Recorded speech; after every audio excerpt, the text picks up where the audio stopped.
Hey, welcome back to Gold's Garage. So obviously we're not at Gold's Garage today. We're at Daryl Waters' Dyno Service, and Dyno Daryl's in charge as usual.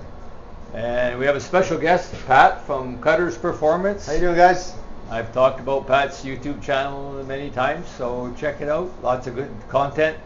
So Pat and I are kind of working together on this. It's his engine, and this is the fourth of 4 383s. We already did 3 videos of the 3 previous ones, and when we're all done today, I'll put up a final Excel spreadsheet with all the documentation, the settings, the components, and the performance that each gets. And just a reminder, you know, we didn't set out to say how much power you can make. These are 4 engines that were all built before I even got the idea, or Alex got the idea to do this.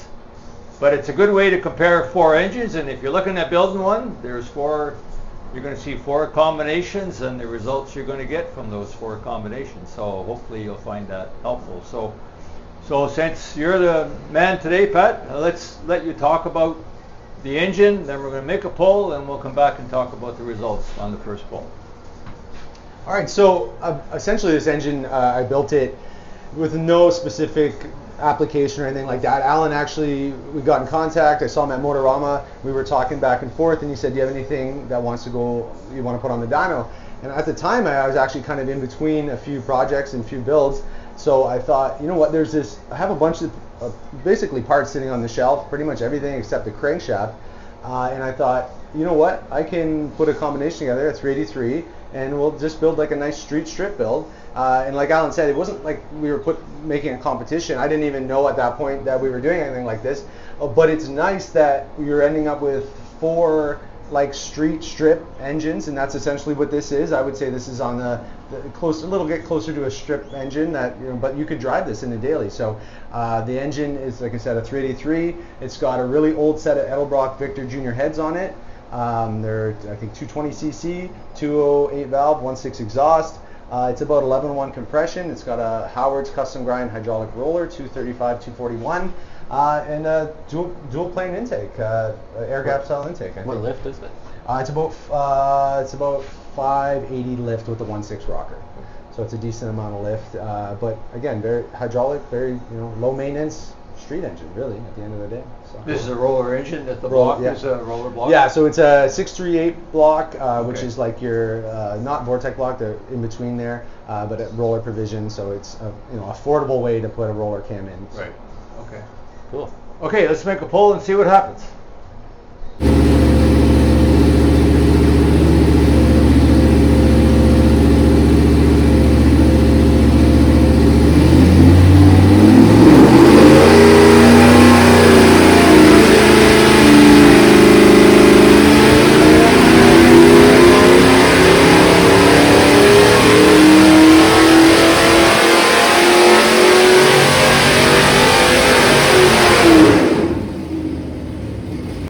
Okay, we're back. We made first poll, and so I'm just going to turn it over to Daryl and Pat to talk about what the results they got. So, okay, well, we got our first run in, and our peak horsepower.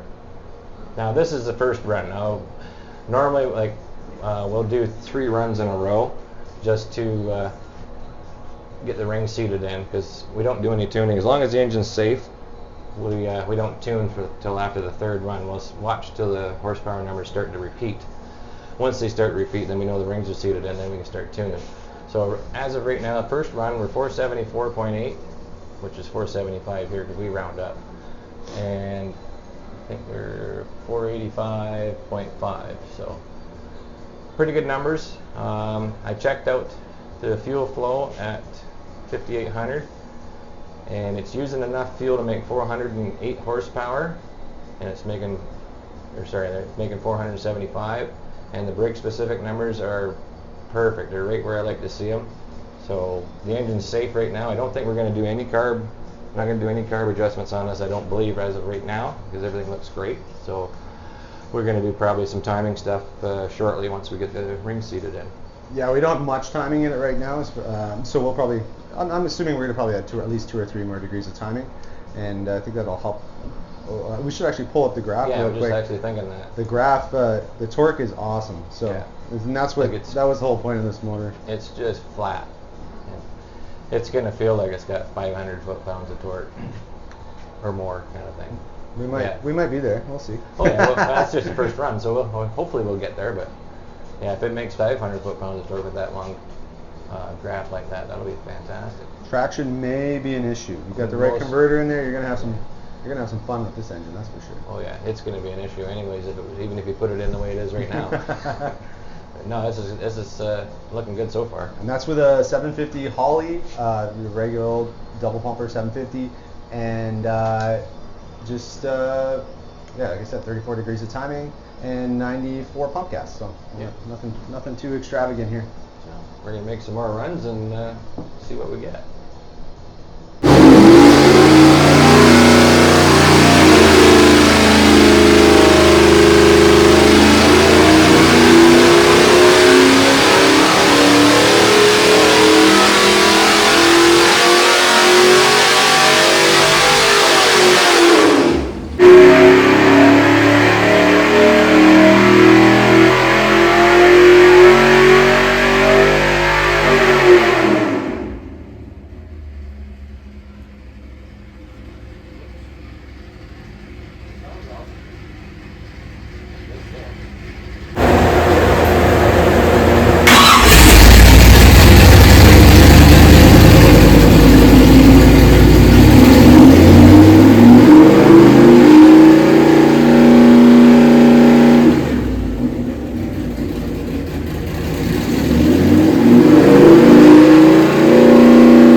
Look at our averages to see what we got going on here. 471.8. Previous is 468. So we just we threw another 2 degrees in it, so we're sitting at 36 degrees total timing, and sounded good. I was expecting to see a little bit change in power, but really I don't think we went anywhere with it. Kind of stayed exactly the same. We didn't really lose power, I don't think. No, the horsepower didn't go up at all, but we were 499 so for torque. Onesies, twosies, pretty much the same thing.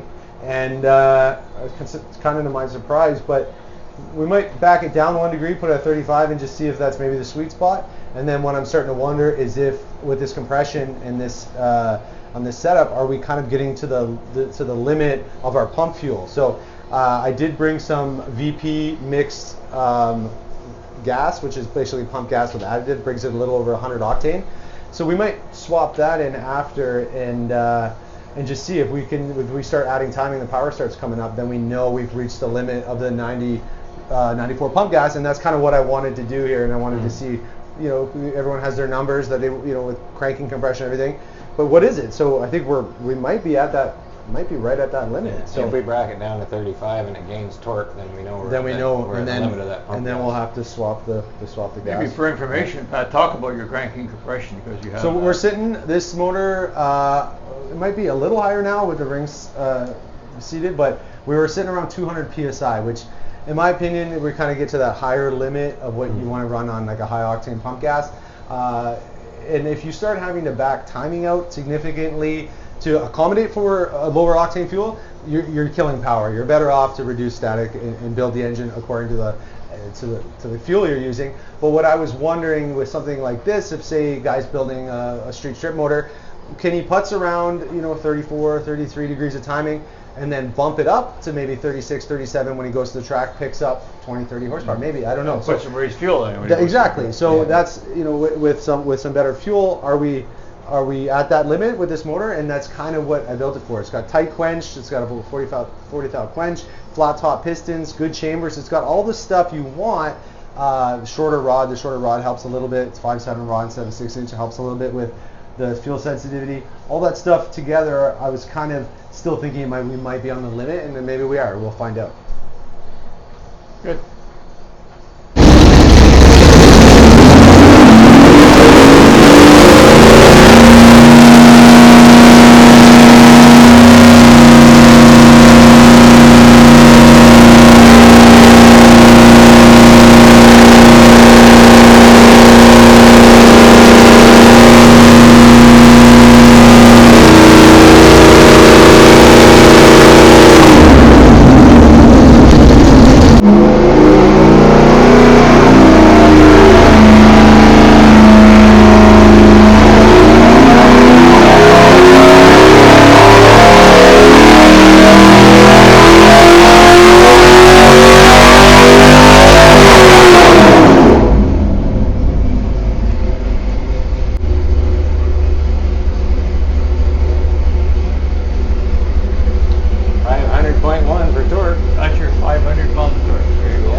good grab. Look at that. Ding. 500. Dingle.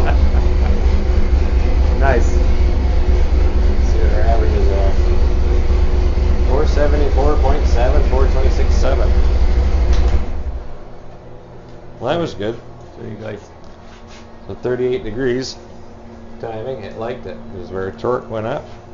So apparently we're not at the limit of the pump gas yet. No. We keep adding timing and we keep getting small increases. We hit 500 foot-pounds of torque. And what do we average for? Our average torque last time was 472.9 and we're 474.7. So that was a fairly good jump for average-wise. And our average horsepower is 425.1 and we're now at 426.7. So I mean, it's liking the timing. Interesting. Yeah. Well, That's pretty cool.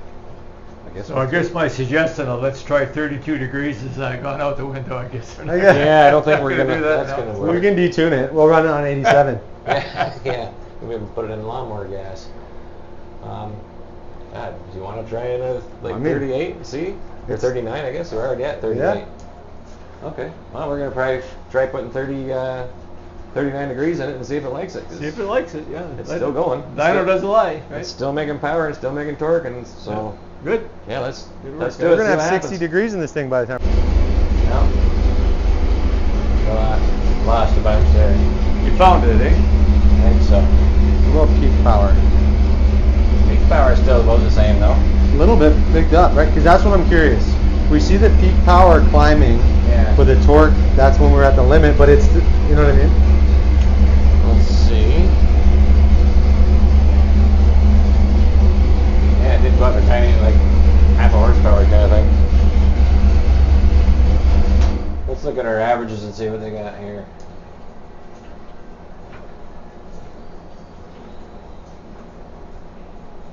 .474 and 426. I think we're right at the average, our limit We're now, there? because we were 474.7.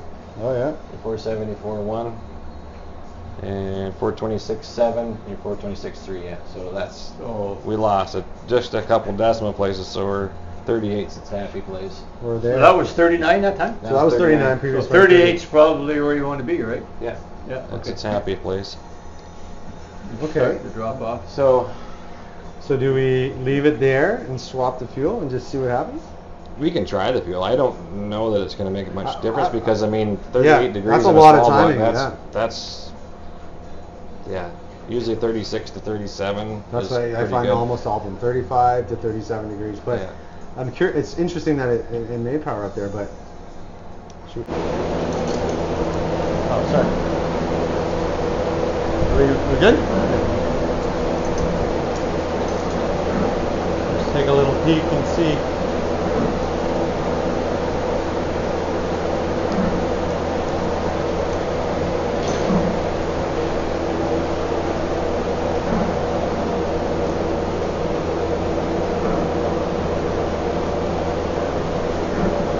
These are Autolite plugs. I find the Autolites, they're not as easy to read. They are 94s?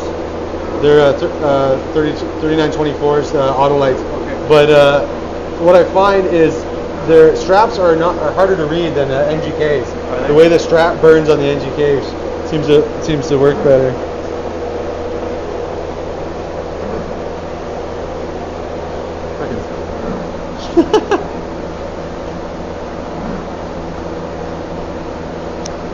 Jenny, it looks good.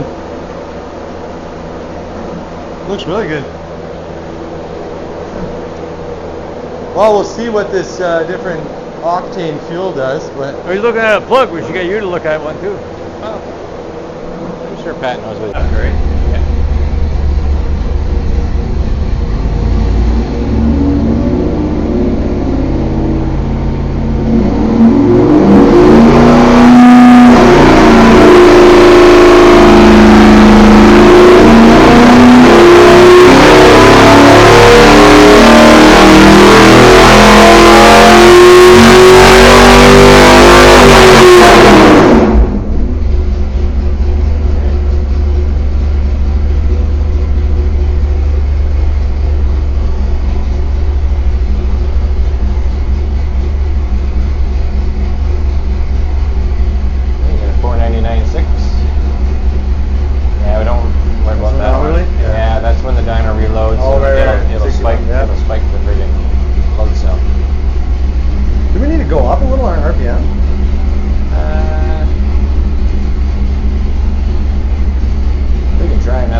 It does look like it was better, even at 39 degrees with the new fuel. 475.6 and 427.4. Yeah. So it likes it. Yeah. So I kind of figured that. So we were on the brink of our pump fuel. yeah, at 39 degrees it was too much for the pump fuel, but with your additive, it brought the horsepower and torque averages up. So it does work.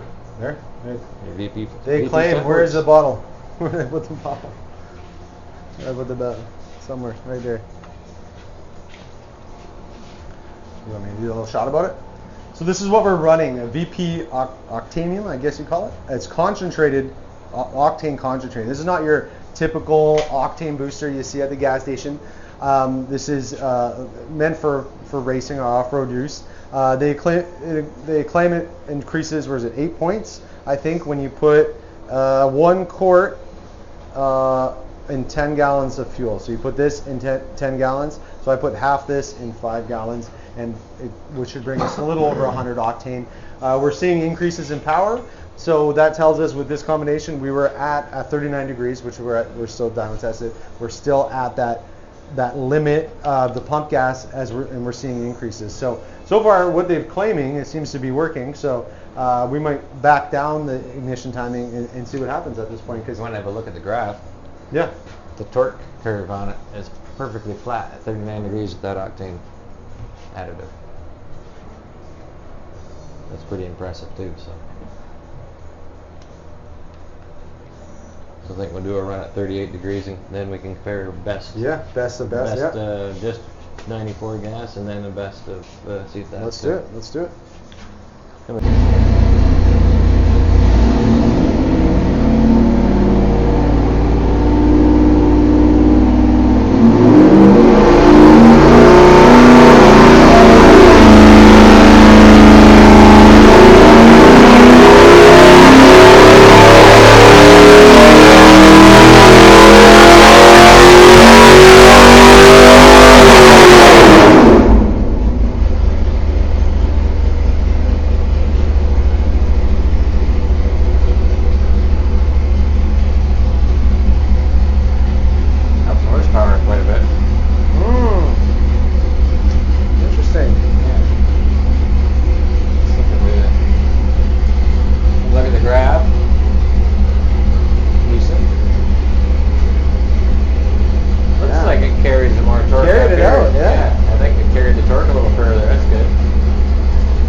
475.3 and 427. That's, without looking, I'm pretty sure that's the highest we've had. Let's see. 475, 427. I forget where it is. I don't use it hardly ever. It's in that shelf somewhere. I've never done it before. What's that? Oh, check the cranking pressure before and after. All right. Did you do it wide open throttle? I did, yeah. Okay. Excuse me.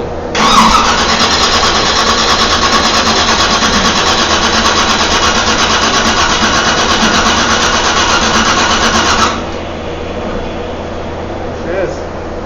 Maybe 208, 207. Yeah, looks like about that. A little under 210.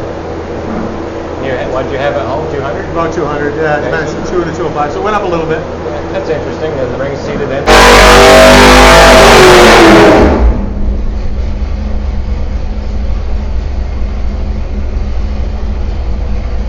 Holy fuck! Well, More editing to do. Yeah, 500, 503, 504, 503. look at that span right there. Yeah. Whoa, here we go. 490. How much fun that would be? Like you're basically 475 foot-pounds of torque all the way to 50. 484. 497 or 479 average torque, 431 average horsepower. Neat. So I'll put my input in there. My standard is if you make more torque than horsepower, it's a street cam. If you make more horsepower than torque, it's not a street cam. So you're still got a street cam. You're still in the borderline. That's You're it. close. Exactly. That's it. Exactly what the idea was. It of what can't talk. That's exactly what I was thinking with it. Is that the ride on the line of a street cam and kind of a performance build, and I think it's working pretty good. 504 in there, right? 504? Yeah, 504.3. All right. Brake specific air consumption is under 7, so not over scavenging, so that's good.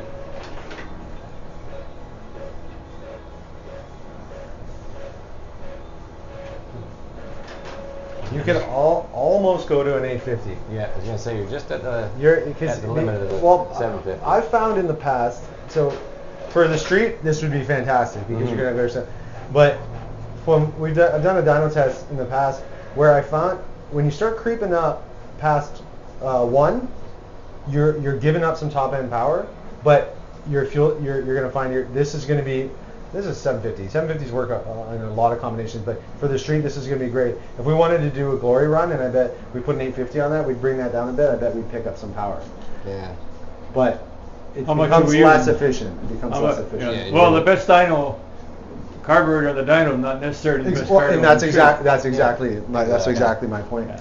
How much fuel are we using, Daryl? CFM fuel. Or sorry, air. Sorry, I'm 644. out of a 750. So Yeah, so it's putting a big one on, you're going to gain top end power, but you're going to lose some cylinder filling because you lose velocity, right? So Well, it's a give and take kind of thing. Carburetors like that pull, right? So in a perfect street car, this is the carb I would run if we were 100%. If we're trying to make it look good for a magazine article or something, I would probably put an 850 on there and we'd try it. But I mean, this is your average 750, and I think it's nothing trick about it. It still has a choke horn on it, nothing. You know what I mean? It's nothing fancy. So it's pretty well the same thing as what we've been using on all the other three exactly as well. So I use this carb on everything. This is a carb I barely have to. Usually, the jetting that's in it works on just about every dual plane. Like I said, sometimes single planes we got to jet it up a little bit. But as far as dual plane, this from a 355 to 383s to 460s, this carburetor, and that's where.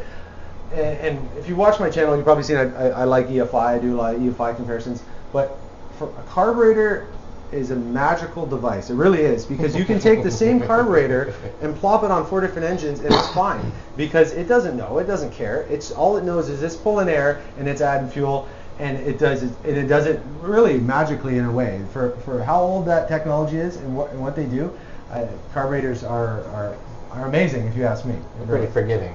They're forgiving. They're fantastic. For interest, what jets are in it? For You know what, Alan? That's a great question. I don't even remember. It's been so long that I pulled those bolts off. Okay. It was the last one dual plane. I wrote it on. It was written on there, but on and off the dyno so many times, it's all wiped off. But from what I remember, it's not far off from the stock jetting. But I also, if you watch my channel, I also don't like to tell people jetting because they take it as gospel and they think, well, I worked on his end and I'll throw it in with my carburetor. But I'll say this: most of these carburetors, especially the Brawler line, all those, right out, and I think Daryl's experienced this too. Yes. Right out of the box, if you size it according to your engine, they're so close. They're so close. Minor tweaking, usually maybe a jet change, one up, one down. They're so close. So most guys, if you're looking for a good carburetor, those Brawlers, I've got a 650 and an 850 Brawler, and same thing, bolted it down. Yeah, and Perfect. you rarely have to touch it, right? Yeah. Like most really applications, good. as long as it's sized accordingly to that engine. Yeah. And even that, like carburetors are so forgiving that way. Where, if you're like we could put a 650 on here and it would run fine. We could put an 850 on here and it would run fine. And that's the neat thing about them. But as far as street application, I think the 750 would probably be my first choice. What I would run for on a 383, for sure. I think that's perfect sizing carburetor for it. Yeah, 355, maybe a 650. 670s are pretty nice. This one's nice too. Got the 4-corner idle. They start up really good and run really good. But that's pretty cool. Okay, good. Did we want to go? So what we're going to try next, this is a tapered combo spacer from Speedmaster. I call this my magic spacer because almost every combination I run this on, we pick up something, even if it's not peak or it's oftentimes average. And with dual planes, I find we run this actually upside down. So the spacer is designed to run with the holes facing the carburetor, but we're going to actually run this upside down and try it. We might end up flipping it and trying both ways. But what I find is this way we'll pick up average power, this way we'll pick up top or peak power. So we're going to give it a shot and see what happens. Oh, that's it. I put these on so I can see? So we're going to fire it up here. We're going to run the engine with the carb spacer flipped upside down, and we're going to see what kind of results we get.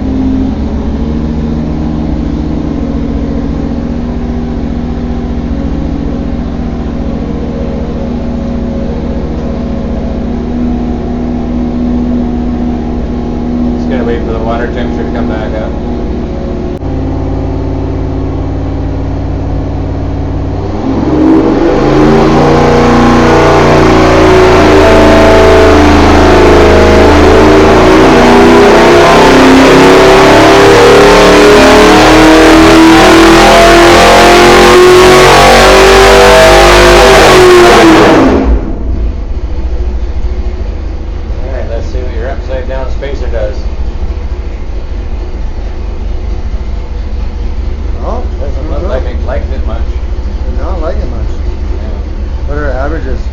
Yeah, it looks like we did lose some. Well, we lost quite a bit. But did we go lean by chance? It's probably leaner, yeah. It should be leaner because any spacer loses carb signal, right? Yeah, we were 475 before, so reach specifics.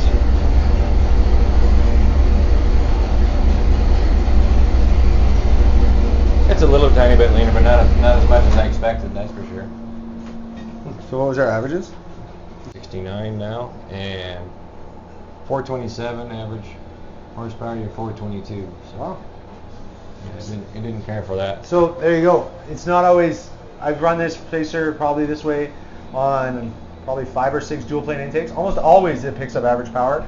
But oftentimes I find the biggest benefit is when it doesn't have the divider cut. This intake has a divider cut, so maybe that's why we're not seeing much of a difference. We actually lost slightly averages wise. No peaks are better either, right? Graph still looks good. Everything looks good. Okay. But it really didn't care for it either way. We were 484, I think. Peak horsepower at 480. Yeah, so normally what I see is in here we pick up power. We lost quite a bit through here because we had a whole bunch of high 490s in here before. Yeah.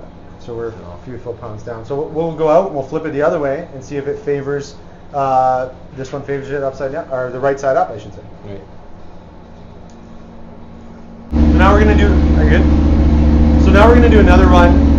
We flipped the spacer the proper way, the right side up. The engine didn't really seem to like it upside down. It really made little to no difference. If anything, we lost slight horsepower. But we're gonna flip it right side up, run it now. But just so guys know, we're not making any jetting changes. So this is just the spacer check. So there's no timing or jetting changes, and we're just playing with that. It's gonna be interesting to see if this helps top end power. This is a dual plane air gap intake. The center divider is notched, so sometimes with spacers and that center divider notched, they don't do the same results as you're expecting. So we'll see what this does. It'll be interesting.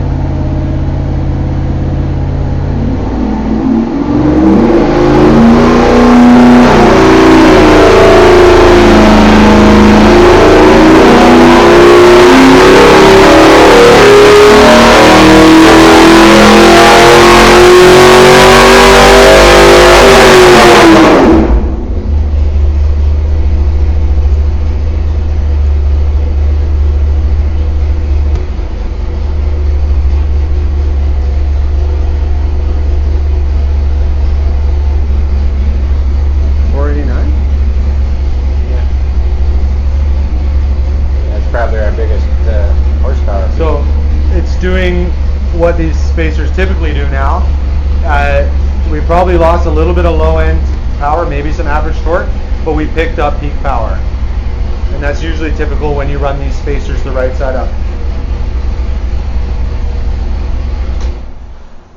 One, go.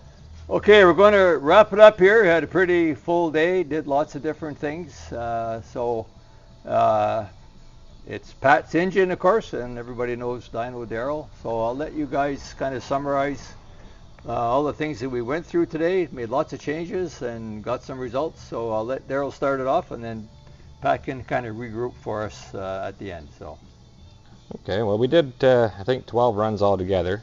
The last few we did were just kind of trying the spacer and stuff, and it didn't help us. So I got the first run and the 8th run, where the 8th one was the best. So we started out with 475 horse right off the get-go, and ended up with 485 horsepower. That's peak numbers. And started out with 485 peak torque and ended up with 498 peak torque. Now, that doesn't sound like a whole lot, but when you look at the average, we started out with 418 average horsepower and ended up with 427 average horsepower, and 465 average torque and 475 average torque. So I mean, what we started out with and what we ended up with is I think it's quite a bit of a jump. Mm-hmm. So kind of makes the dyno stuff worthwhile doing for sure. And like we've always mentioned before, like checking for oil leaks and all that stuff is worth it as well too. It's always nice at the end of the few pulls, and there's not a drop of oil in the pan, which is always a bonus. Mm. But the plan was, we talked about this off camera, but I was hoping for 500. That was kind of what I was building the engine for. We didn't quite make it there. We did hit a 500 foot-pounds of torque a few times there, a few runs, but the horsepower was just a little bit down. Just like anything, I think we could make some improvements to this engine. The heads didn't flow quite as good as I wanted to. They're an old casting, so I think with a better cylinder head, you get head flow. They only flow in the 270s, so if we get head flow into the 280s, we'd probably be right where we are. We put a more modern, like maybe a Chromax cylinder head on there or something like that. Right. Maybe if you wanted to, a little bit more camshaft, but overall, I think we're pretty happy. I wanted to find the limit kind of pump gas, not just the theory, like kind of where we were, and this engine kind of runs right on the brink of that, which is kind of cool. So you can run it either way, probably safely.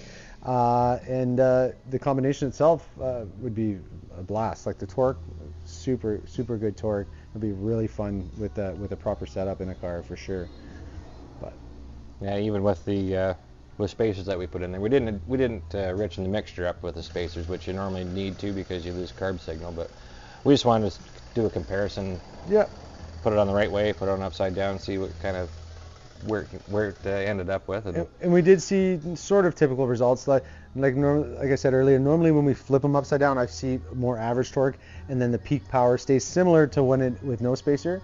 In this case, it really made no difference, and we actually lost slight points. And then when we flipped it right side up, it was kind of typical. We did lose a little bit of low end torque, but we made our most peak horsepower, right? 480, 485 or something like that. And peak power. So, spacers aren't magic. Some combinations really like spacers. I think it has to do with the cam and the intake and stuff. And other combinations doesn't make much of a difference. This one liked it better on the intake.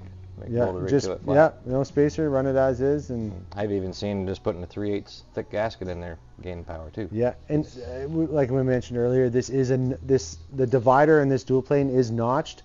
So I don't know about you, Darryl, but I found spacers are kind of they don't do the typical stuff, or they're not as reactive when that dual plane has the center divided cut. They just seem to they just don't respond the same or as drastic. They're trying to balance it a little bit. And so I was told that it acts a little bit more like a single plane when they have the notch in it.